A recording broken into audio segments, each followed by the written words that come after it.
వందనాలండి. పాస్టర్ గారికి, పాస్టమ్ గారికి నా వందనాలండి. సో లాస్ట్ ఇయర్ అంతా దేవుడు మమ్మల్ని, మా కుటుంబాన్ని మొత్తం కాచి కాపాడారు. దాన్ని బట్టి వందనాలు. ఈ 2025లో మా డాడీ వాళ్ళు అయితే మెయిన్గా నా మ్యారేజ్, మా అన్నయ్య వాళ్ళ మ్యారేజ్ చేయాలి అనుకుంటున్నారు. సో సంబంధాలు చూస్తున్నారండి.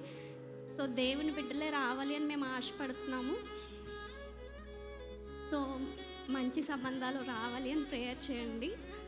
ఇంకా మా డాడీ వర్క్ విషయం కోసం కూడా ప్రేయర్ చేయండి. అండ్ మా మమ్మీ రీసెంట్గానే ఇంట్లో పడిపోయారనమాట. హ్యాండ్ ఫ్రాక్చర్ అయింది. సో రైట్ హ్యాండే ఫ్రాక్చర్ అయింది. నాకు వంటది అంత సరిగ్గా రాదు, మేనేజ్ చేయలేకపోతున్నాను.